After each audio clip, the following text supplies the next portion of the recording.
December 1, 2015. வானம் அழுதபோது பூமியும் சேர்ந்தே அழுத அந்த நாளை மறக்க முடியுமா? வீடிழந்து வாசல் இழந்து சிறுக சிறுக சேர்த்து வைத்த பொருட்களை இழந்து உண்பதற்கு ஒரு வாய்ச்சோரின்றி மூட்டை முடிச்சுகளோடு பெரும் பணக்காரர்கள் முதல் பிளாட்பாரத்தில் வசிப்பவர்கள் வரை தவித்ததை மறக்க முடியுமா? தன் வாழ்நாள் சேமிப்பை எல்லாம் ஒரே நாளில் கரைத்துவிடும் ஒரு சூதாட்டக்காரனைப் போல சேர்த்து வைத்த மேகத்தை எல்லாம் வடகிழக்கு பருவமழையாக கொட்டி தீர்த்தது வானம் மறக்க முடியுமா? ஈரமான நினைவுகளை மட்டுமே கொண்டு வரும் மழை மனதுக்குள் கோரமான நிகழ்வுகளை கண்முன் நிறுத்திய அந்த தினத்தை மறக்க முடியுமா? மறக்க முடியுமா? மறக்க முடியுமா?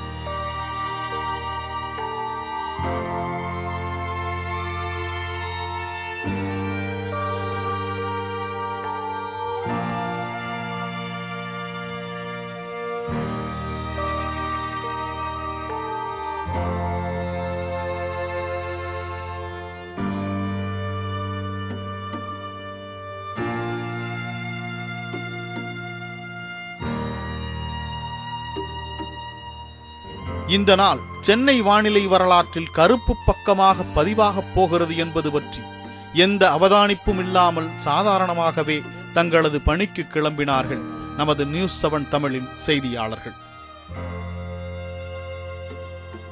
நவம்பர் மற்றும் டிசம்பர் மாத தொடக்கம் வரை வங்கக்கடலில் ஒன்றன் பின் ஒன்றாக உருவெடுத்த காற்றழுத்த தாழ்வு நிலைகள் மண்டலங்களாகி வட தமிழகத்தில் கனமழையாக மாறத் தொடங்கி இருந்தன.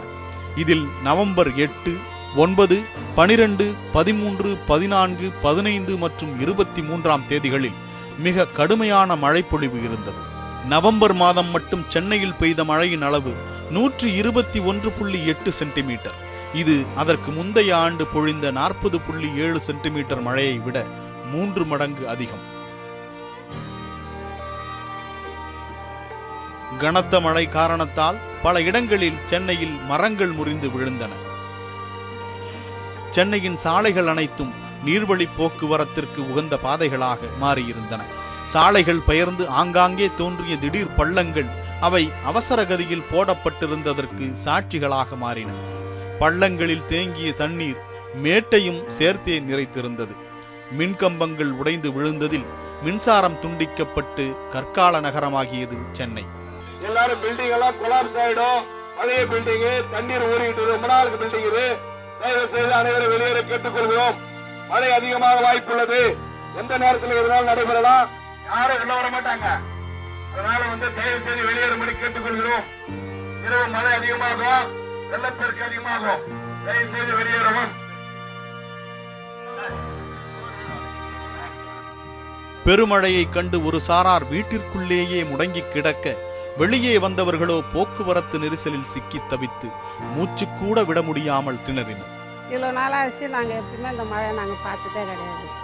இப்போதான் இந்தமாரி மழை கூடு பூரா தண்ணி வந்துருச்சு. எங்களுக்கு உட்காரத்துக்கு இடம் இல்லை. நாங்கள் என்ன செய்யறது? அதான் பசங்க குட்டியெல்லாம் வச்சிங்கன்னா நாங்கள் வெளியே நின்று மழை தண்ணி. வெறும் 12 மணி நேரத்தில் மட்டும் 27.2 சென்டிமீட்டர் மழை பெய்திருந்தது. இது கடந்த நூற்றாண்டின் மிகப்பெரிய மழையாக கணிக்கப்பட்டது. இதற்கு முன்னர் 1901 டிசம்பர் 10ஆம் தேதி ஒரே நாளில் 26.1 சென்டிமீட்டர் பெய்ததுதான் அதிகபட்சமாக இருந்தது. 2015 டிசம்பர் 1ஆம் தேதி மொத்தம் 24 மணி நேரத்தில் சென்னையில் அதிகபட்சமாக 33 சென்டிமீட்டர் மழை பதிவானது. புறநகர் பகுதிகளில் அதிக அளவாக 49 சென்டிமீட்டர் மழை பதிவாகியது. சூரியன் ஓய்ந்த பின்னும் மழை ஓய்ந்தவாடில்லை. மழையின் வீரியம் சற்று குறைந்ததும் நாளை நிலைமை சீராகிவிடும் என்கிற நம்பிக்கையில் உறங்கச் சென்றார்கள் மக்கள். ஆனால் டிசம்பர் 1ஆம் தேதி பெய்த மழை டிசம்பர் 2ஆம் தேதி தான் தனது சுயரூபத்தை காட்டியது. மெல்ல மெல்ல மழை அதிகரித்து வந்ததை அடுத்து செம்பரம்பாக்கம் ஏரியிலிருந்து திறந்துவிடப்படும் நீரின் அளவு வினாடிக்கு 5000 கன அடியிலிருந்து 7500 கன அடியாக உயர்த்தப்படலாம் என்று டிசம்பர் 1ஆம் தேதி காலை சென்னை மாவட்ட ஆட்சியர் செய்திக்குறிப்பு வெளியிட்டார். ஆனால் அச்செய்திக்குறிப்பு ஊடக அலுவலகங்களுக்கு வருவதற்குள் நீர்திறப்பின் அளவு 10,000 கன அடியை தாண்டிவிட்டதாக கூறப்பட்டது. இந்த செய்தி ஊடகங்களில் வெளிவருவதற்குள் நீர்திறப்பு படிப்படியாக அதிகரிக்கப்பட்டு 34,000 கன அடியாக உயர்த்தப்பட்டது. அதிகாரப்பூர்வமாக இந்த அளவு கூறப்பட்டாலும் உண்மையில் வினாடிக்கு 60,000 கன அடி தண்ணீர் திறந்துவிடப்பட்டிருக்கிறது எனவும், மற்ற இடங்களில் பெய்த மழை நீரும் அடையாற்றில் கலந்ததால் சென்னையை தொடும்போது நீரளவு 1,00,000 கன அடியாக அதிகரித்ததாகவும், சேதம் அதிகரிக்க இதுதான் காரணம் என்றும் பின்வந்த நாட்களில் குற்றச்சாட்டு எழுப்பப்பட்டது. இதை அரசு மறுத்த போதும் 2015 டிசம்பரில் செம்பரம்பாக்கம் ஏரியின் 2 கலங்குகளின் வெளிப்புறத்தில் ஏற்பட்ட மண் சரிவுகள் அரசு தெரிவித்துள்ள 29,000 கன அடிகளுக்கு மேல் நீர் வெளியேற்றப்பட்டதற்கு சாட்சிகளாக இருந்தன. மேலும் வெங்காடு அருகே 2 தரைக்கலங்குகள் வழியாக தானாகவே பல ஆயிரங்கள் கன அடிகள் உபரி நீர் வெளியானதாகவும் அரசு அதை குறிப்பிடவில்லை எனவும் சொல்லப்பட்டது. நீரின் அளவு எதுவாக இருந்தாலும் நள்ளிரவு 2 மணிக்கு மேல் சென்னையின் வீடுகளுக்குள் அழையா விருந்தாளியாக புகுந்தது வெள்ள நீர். ரொம்ப தண்ணி அதிகமாக இருக்குன்னு சொல்லி என் ஃப்ரெண்டெல்லாம் கூட எனக்கு ஃபோன் பண்ணியிருந்தேன், கொஞ்சம் வாடான்ட்டு. நானும் கொஞ்சம் கூட மாட ஹெல்ப் பண்ணிவிட்டு அதுக்கப்புறம் நான் போயிட்டேன். நேற்று ஈவினிங் நிறைய தண்ணி, எக்கச்சக்கமான தண்ணி, ஃபஸ்ட் ஃப்ளோர் வரைக்கும் தண்ணி வந்ததுன்னு சொன்னாங்க. ஆனால் உள்ளெல்லாம் போய் பார்க்கல. அவங்க சாமான்லாம் கொஞ்சம் எடுத்துகிட்டு வந்து கொடுத்தாங்க. கூட மாட இருந்து அவங்களுக்கு நான் ஹெல்ப் பண்ணி எல்லாம் கொஞ்சம் வாங்கி வச்சேன். மழையின் வேகத்திற்கே ஆடிக்கொண்டிருந்த குடிசைகளால் வெள்ளத்தின் வேகத்திற்கு ஈடு கொடுக்கவே முடியவில்லை. தன் கரையோரம் இருந்த குடிசைகளை அடித்துச் சென்றது அடையாறு. அதுவரை ஒரு பெரிய சாக்கடையாக மட்டுமே அறியப்பட்டு வந்த கூவமும் தன் கரையை கடந்து பிரவாகம் எடுத்து தானும் ஒரு நதிதான் என்பதை நிரூபித்தது. என்ன பாதிப்பு சார்? இல்லைம்மா, 48 வருஷம் ஆகுது இங்கே பிறந்து வளர்ந்து. இந்த பகுதியில் இந்த மாதிரி தண்ணியை நாங்கள் இது வரைக்கும் பார்த்ததும் இல்லை, வந்ததும் இல்லை. சுனாமி டைமில் கூட தண்ணி வந்தது, இது கரைக்குள்ளே தான் போனது. நேற்று 6 மணிலேருந்து அதிகமாக கரை புரண்டு ஓடிச்சு. கொஞ்சம் ஸ்டெப் பை ஸ்டெப்பாக ஏறி 6 மணி 7 மணி 8 மணி 9 மணி 11 மணி லெவலில் அப்படியே ஏறி எங்கள் வீட்டில் பாதி அளவுக்கு தண்ணி. அதுக்கு மேலே 11 12 மணிக்கு மேலே மின்சாரம், அதுக்கப்புறம் தான் துண்டிக்கப்பட்டுச்சு. மின்சாரம் துண்டிக்கப்பட்டது. அதுக்கு மேலே நாங்கள் சென்னை மாநகராட்சி பள்ளியில் கவுன்சிலர் எங்களை ஹெல்ப்லைனில் நாங்கள் போன கவுன்சிலர் எங்களை கூப்பிட்டு தங்க வச்சு எங்களுக்கு சாப்பாடு அது இது எல்லாமே கொடுத்து இப்போ தயார் நிலைப்படுத்தி வச்சுருக்காங்க. ஆனால் நாங்கள் வீட்டுக்கு போக முடியல. வீட்டில் என்னென்னமோ விசஜந்து உள்ளே திறந்து பார்த்தா விசஜந்து பள்ளி பாம்பு பூராலாம் இருக்கிற மாதிரி தெரியுது. அதனால் பயந்துட்டு நாங்கள் பள்ளிக்கூடத்திலே இருக்கிறோம். திடீரென வீட்டிற்குள் நீர் புகுந்ததும் செய்வதறியாது திகைத்த மக்களில் சிலர் தெருவுக்கு வர திடீர் வெள்ளத்தில் அடித்துச் செல்லப்பட்டனர்.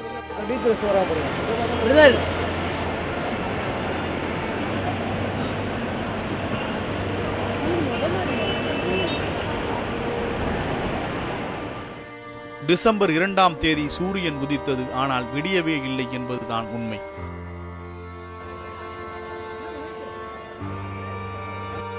சென்னையின் முக்கிய சாலைகள் அனைத்தும் குளங்களாக மாறியிருந்தன. சைதாப்பேட்டை பாலம், ஈக்காட்டுத்தாங்கல் பாலம் போன்ற நகரை இணைக்கும் முக்கிய பாலங்கள் அனைத்தும் அணைகளாக மாறியிருந்தன. பேருந்து ஓட்டுநர்கள் தங்களால் முடிந்தவரை பேருந்துகளை இயக்கினர். ஆனால் நிலைமை மோசமாகிக் கொண்டே சென்றது.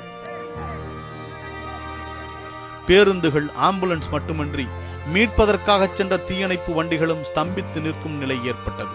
ரயில் போக்குவரத்தும் தடைப்பட்டது.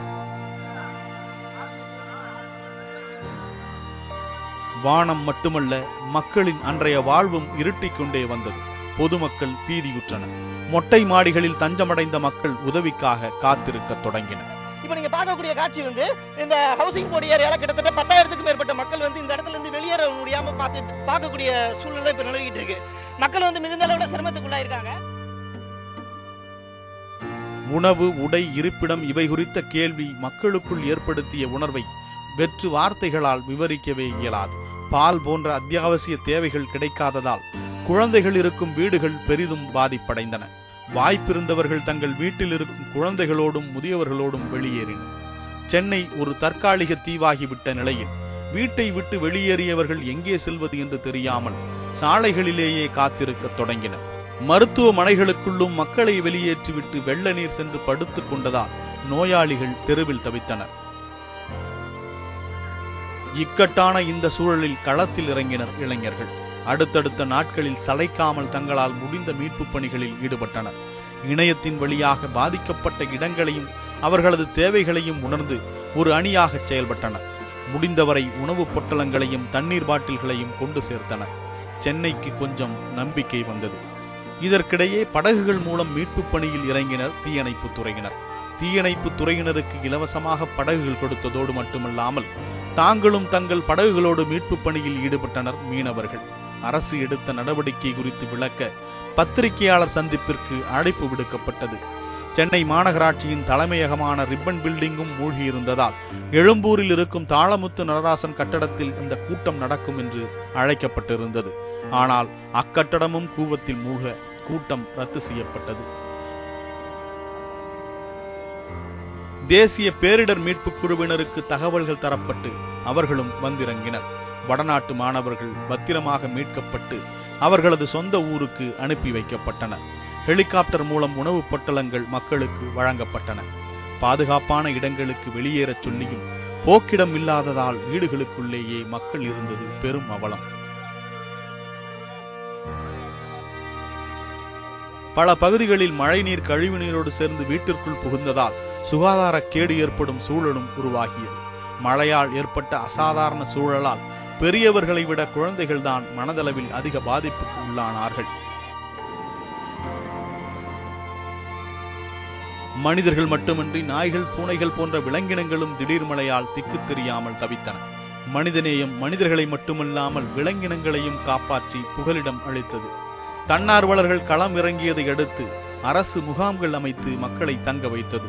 அமைச்சர்கள், மேயர் உட்பட பலரும் பாதிக்கப்பட்ட இடங்களை பார்வையிட்டனர்.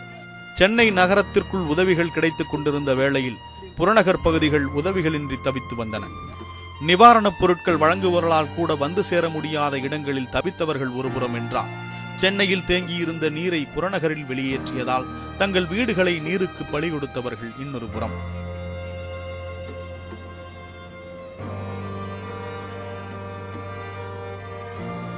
மாற்றுத்திறனாளிகள் தினமான டிசம்பர் 3 அன்று தினந்தோறும் சந்திக்கும் சவாலை விட கூடுதல் சவாலை அந்த மாற்றுத்திறனாளி குழந்தைகள் சமாளிக்க வேண்டியிருந்தது.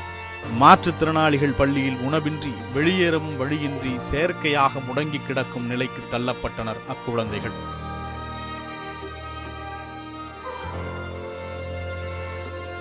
அரசு மற்றும் மக்கள் இணைந்து செய்த முயற்சியில் வெள்ளம் எதிர்பார்த்ததை விட வேகமாக வடிந்தது. மாநில கட்சிகள் தொடங்கி தேசிய கட்சிகளின் தலைவர்கள் வரை களத்தில் இறங்கி நிவாரணப் பணிகளில் பங்கெடுத்தனர். அரசு ஒவ்வொரு வீட்டிற்கும் 5000 ரூபாய் நிவாரணத் தொகை அறிவித்தது. சில இடங்களுக்கு நிவாரணம் விரைவாக சென்று சேர்ந்தாலும் சில இடங்களுக்கு மிக தாமதமாகவே சென்று சேர்ந்தது. மேலும் சிலருக்கு நிவாரணத் தொகை கிடைக்கவே இல்லை. இதனால் ஆத்திரமடைந்த மக்கள் தெருவில் இறங்கி சாலை மறியலில் ஈடுபட்டதும் நடக்கத்தான் செய்தது. மக்களின் வீடுகளில் இருந்து வெள்ளம் கொண்டு போன செல்வம் என்பது பல குடும்பங்களில் பல வருட சேமிப்பு. இந்த சென்னை மாநகரத்தில் ஒவ்வொருவரும் தனித்தீவாக வாழ்ந்தாலும் யாரும் தனியாக இல்லை என்கிற பாதுகாப்பு உணர்வை விதைத்துச் சென்றதை மறக்க முடியுமா? ஒரு பெரும் வெள்ளத்திற்கு பிறகு பெரும் நோய் தொற்று ஏற்படும் என்று பலராலும் கணிக்கப்பட்டு வந்த நிலையை அரசும் தன்னார்வல தொண்டர்களும் இணைந்து முறியடித்து சட்டென வீழ்பவர்கள் சென்னை வாசிகள் என உலகுக்கு புரிய வைத்தார்கள் என்பதை மறக்க முடியுமா?